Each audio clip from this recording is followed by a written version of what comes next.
ஹைதராபாத் பிரியாணி செய்யறதுக்கு இப்போ வெங்காயத்தை பொரிச்சு எடுத்துக்கலாம்.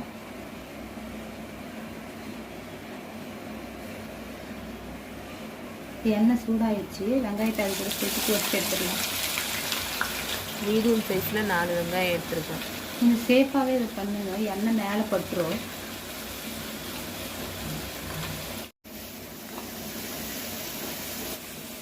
இப்போ கலர் திரும்புது, இன்னும் ப்ரௌன் ஆகணும், நல்லா கலக்கி விட்டுக்கிட்டே இருங்க. கொஞ்சம் விட்டாலும் தீஞ்சிடும். இப்போ ப்ரௌன் ஆகிடுச்சு, இந்த அளவு வந்தோடனே எடுத்துருங்க.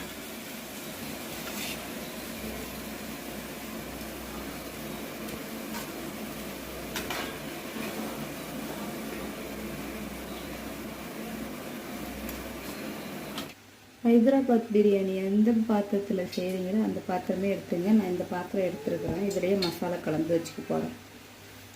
இப்போ 1 கிலோ கறி நான் வாஷ் பண்ணி எடுத்து வச்சுருக்கேன். இப்போ கறி இது கூட சேர்த்துக்கலாம். 7 கிராம்பு எடுத்து வச்சுருக்கேன், 7 பட்டை, 7 ஏலக்காய், இது வாசனைக்காக அன்னாச்சி பூ 2 துண்டு சேர்த்துருக்குறேன். எல்லாம் கூடயே மிக்ஸ் பண்ணிக்கலாம்.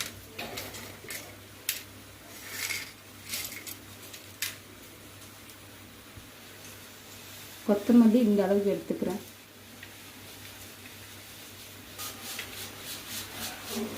புதினா இந்த அளவுக்கு எடுத்துக்கிறேன். 1 ஸ்பூன் ஜீரகம் சேர்த்துக்கிறேன். மிளகாத்தூள் 1.5 ஸ்பூன் சேர்த்துக்கிறேன்.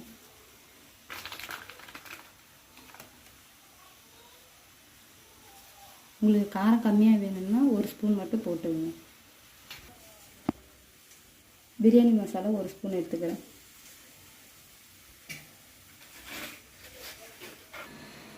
நாலு பச்சை மிளகாய் எடுத்துருக்கேன். இப்போ 2ஆக கிழிச்சு அதுக்குள்ளே சேர்த்துக்கலாம். மஞ்சத்தூள் லைட்டாக சேர்த்துக்கிறேன். தனியாத்தூள் 4 ஸ்பூன் எடுத்துக்கிறேன். நீங்கள் 3 ஸ்பூன் எடுத்துக்கங்க. மசாலா அதிகமாக வேணும்னா 4 ஸ்பூன் போட்டுங்க.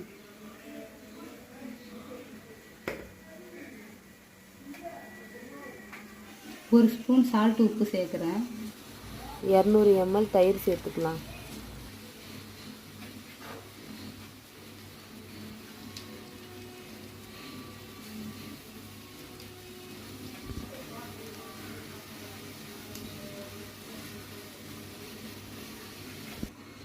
இப்போ தக்காளி சேர்க்க போகிறது இல்லை, தயிரும் லெமனும் தான் அதுக்கு புளிப்பு.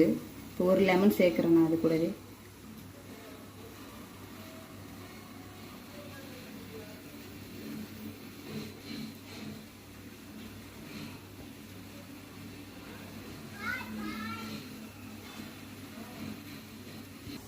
இப்போ பொரிச்செடுத்த வெங்காயம் எடுத்துக்கிறேன். பாதி பிரியாணி செஞ்சு அது மேலே தூவறதுக்கு பாதி எடுத்துக்கங்க, பாதி இப்போ இது கூடவே மிக்ஸ் பண்ணிக்கலாம்.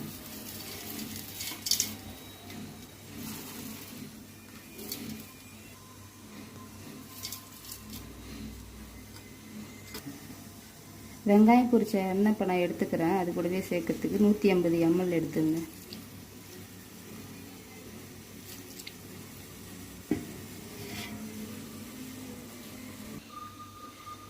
இப்போ நான் கஸ்தூரி மெய்த்தி கொஞ்சமாக எடுத்துக்கிறேன். உங்களுக்கு வேணும்னா போட்டுங்க, வேணான்னா விட்டுருங்க. இப்போ இதை நல்லா கலக்கி எடுத்துக்கலாம். எந்த அளவுக்கு நம்ம கலக்குறோமோ அந்த அளவுக்கு டேஸ்ட்டு தரும்.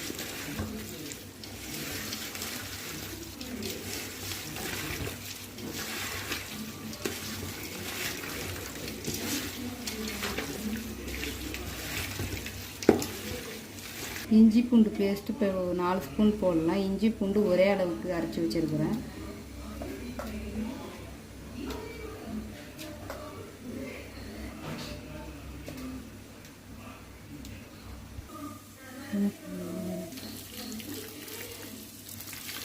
இதை நல்லா மிக்ஸ் பண்ணி 2 மணி நேரம் ஊற வைங்க.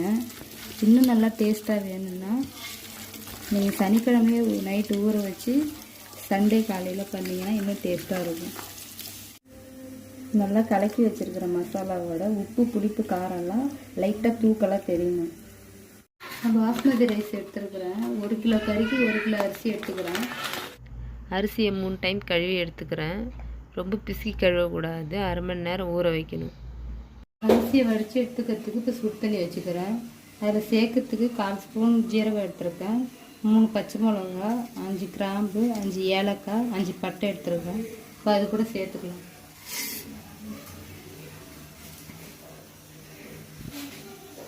கொத்தமல்லி இந்த அளவுக்கு சேர்த்துக்கிறேன், புதினா இந்த அளவுக்கு சேர்த்துக்கிறேன். வெங்காயம் பொரிச்ச எண்ணெய் எடுத்துக்கிறேன், 5 ஸ்பூன் வர மாதிரி ஊற்றிக்கலாம். அதுலேயே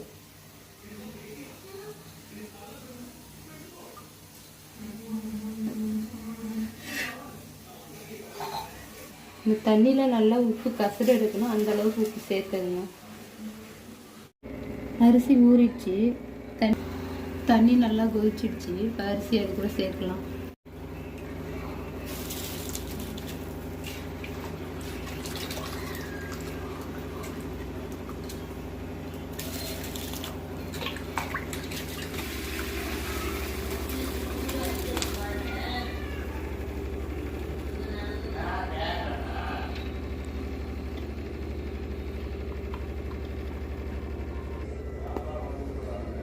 இந்த மாதிரி 3/4 வேக்காடு ஆகணும்.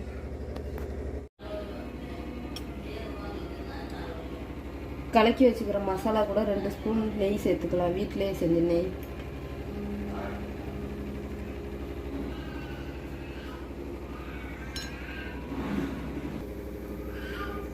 அடுப்பு ஸ்டார்ட் பண்ணி விட்டுருங்க. வடிகட்டி வச்ச அரிசியை மசாலா கூடவே சேர்த்துக்கலாம். சூடாக இருக்கும் போதே சேர்த்துக்கணும்.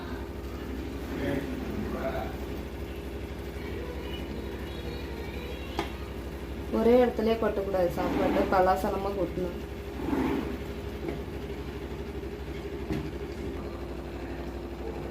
பொரிச்சு வச்சுக்கிற வெங்காயத்தை அது கூடவே சேர்த்துக்கலாம்.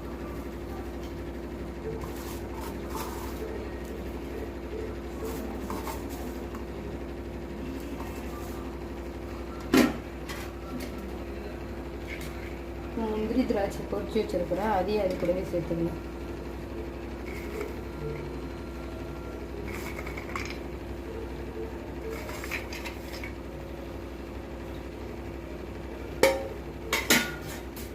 கொத்தமல்லி புதினா எடுத்து வச்சிருக்கா, அதை அது கூடவே சேர்த்துக்கலாம்.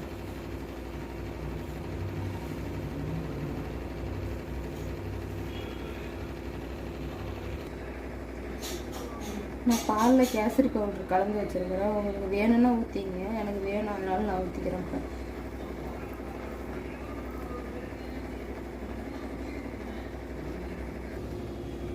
நான் இப்போ சாப்பாடு வடித்து தண்ணியிலேருந்து 3 கிளாஸ், இந்த கிளாஸால் 3 கிளாஸ் எடுத்து சாப்பாட்டு மேலே ஊற்றிருப்பாங்க.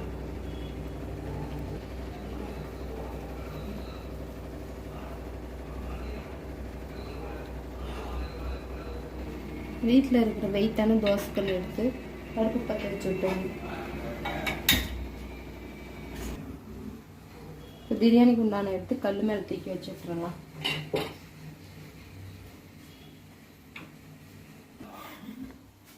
நான் வந்து பிளேட் எடுத்துருக்குறேன், கேப் இருக்குது, அதனால் அது மேலே வெயிட்டான குண்டான எடுத்து மேலே வைக்க போகிறேன். நீங்கள் பிளேட்டு கேப் இல்லாத பிளேட்டாக எடுத்து இதில் மூடி வச்சுக்கோங்க. நான் ரொம்ப கேப் இருக்குங்கிறதுனால இது மேலே இன்னும் ஒரு குண்டானே வெயிட் வைக்கிறேன்.